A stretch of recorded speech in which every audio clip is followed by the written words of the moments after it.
আজ আর আমাকে নিরাশ করো না। অনেক আশা করে জাল নিয়ে মাছ ধরতে এসেছি। আবুল যখন জাল ফেললো, সে শুধুমাত্র একটা বড় ইলিশ ধরতে পারল। আর এই ইলিশের ওজন ছিল অনেক বেশি, আর এইটা ছিল মা ইলিশ।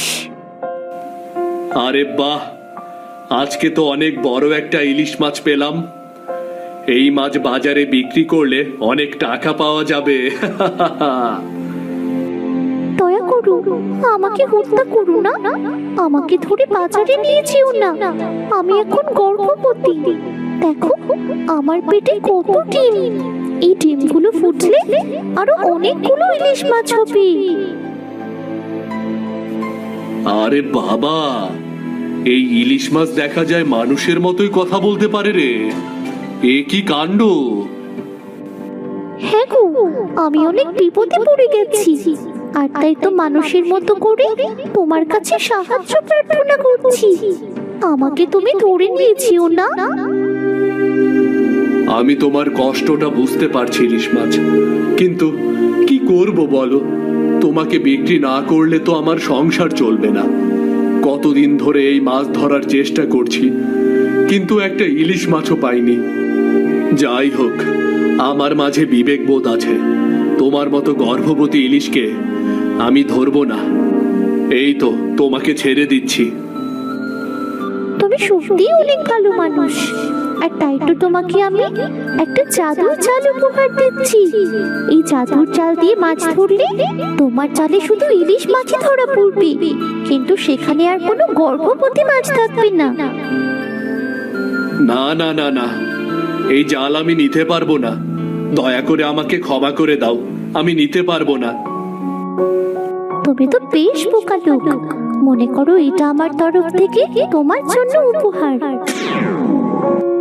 এই ইলিশ মাছের জালটা আমি তোমাকে দিলাম। এখন আমাকে যেতে হবে গো। এরপর আবুল সেই ইলিশ মাছটিকে নদীতে ছেড়ে দিল, আর সেই জাদুর জালটা দিয়ে অনেকগুলো ইলিশ মাছ ধরলো। ইলিশ মাছ নেবে? ইলিশ মাছ, বড় বড় ইলিশ মাছ আছে। এত বড় ইলিশ মাছ আর কোথাও খুঁজে পাবে না, শুধু আমার কাছেই রয়েছে। এত বড় বড় ইলিশ মাছ নেবে গো? ইলিশ মাছ। আরে আবুল, তোকে কতবার বলেছি এই হাটে অন্য মাছ নিয়ে আসবি না। তুই আবার এখানে কেন এসেছিস বলতো? তোর কি কোনো লজ্জা শরম নাই নাকি রে?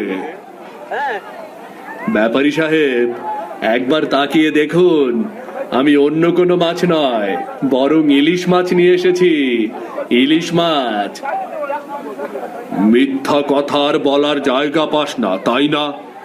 আমি তো খুব ভালো করেই জানি, পুঁটি মাছ ছাড়া তুই অন্য কোনো মাছ ধরতেই জানিস না। দেখি দেখি দেখি একবার তোর খাঁচাটা, কি মাছ ধরেছিস আমাকে দেখা দেখিনি।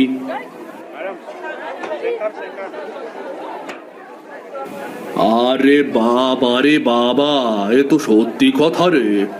তুই তো একেবারে কামাল করে দিয়েছিস। কত বড় বড় মাছ! এমন মাছ আমি বাপের জন্মে দেখিনি রে। হ্যাঁ ব্যাপারী সাহেব, সৃষ্টিকর্তা এবার আমার দিকে মুখ তুলে তাকিয়েছেন। আমিও বড় বড় ইলিশ মাছ পাওয়া শুরু করেছি। আমার সংসারে আর কোনো অভাব থাকবে না। এত বড় বড় ইলিশ মাছ খুব সহজেই বাজারে বিক্রি করা যাবে। এক কাজ কর, তুই সবগুলো ইলিশ মাছ আমার কাছে বিক্রি করে দে। আমি তোকে একেবারে ন্যায্য মূল্য পরিশোধ করব, কেমন? আচ্ছা ঠিক আছে, ঠিক আছে। আমি বরং মাছগুলো আপনার কাছেই বিক্রি করে দিচ্ছি, আর বিক্রি করে যে টাকা পাবো তা দিয়ে বাড়ির জন্য বাজার কিনে নিয়ে যাব।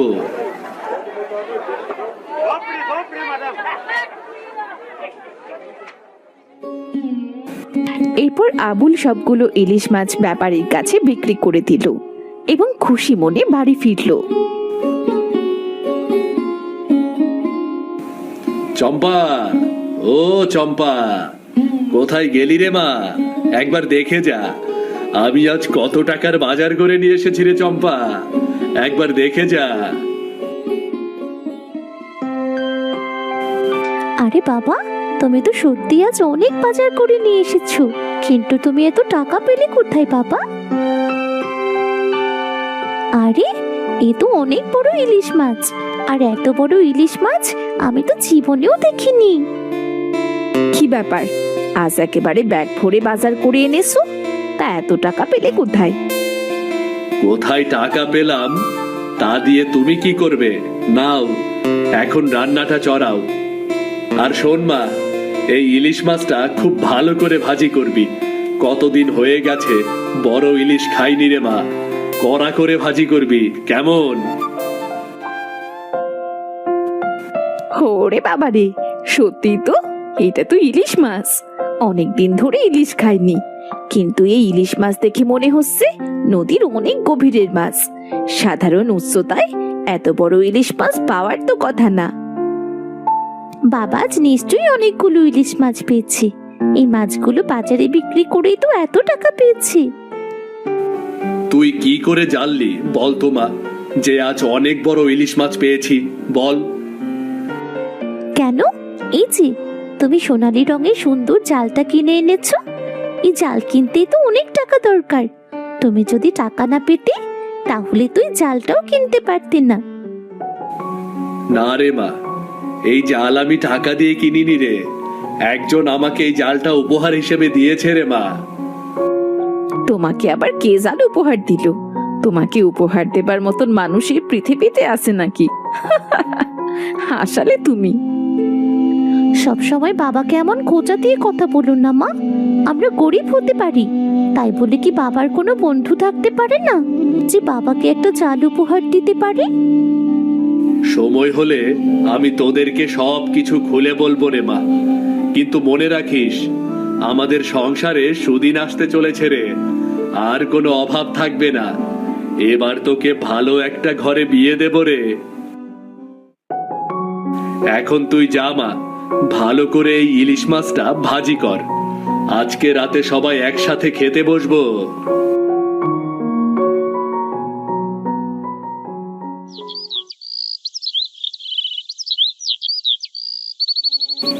পরের দিন সকালবেলা আবুল মিয়া আবারও নদী থেকে অনেকগুলো মাছ ধরলো এবং সে ইলিশ মাছগুলো নিয়ে ইলিশ মাছের হাটে গেল বিক্রি করতে। মাছ নেবেন? মাছ, বড় বড় মাছ আছে। এত বড় ইলিশ মাছ এই বাজারে আর কোথাও নেই। কি ব্যাপার আবুল ভাই, কতদিন ধরে দেখছি বাজারে তুমি সবচেয়ে বড় এবং সবচেয়ে বেশি ইলিশ মাছ বিক্রি করছো। একা একা এতগুলো মাছ কি করে ধরছো তুমি? এটাই তো আমরা কেউ বুঝতে পারছি না গো। কি যে বলিস তোরা, আমি সারাদিন পরিশ্রম করে যে কটা মাছ পাই সে তো বাজারে বিক্রি করি রে। তোমার জন্য আমরা কেউ আর মাছ বাজারে বিক্রি করতে পারছি না।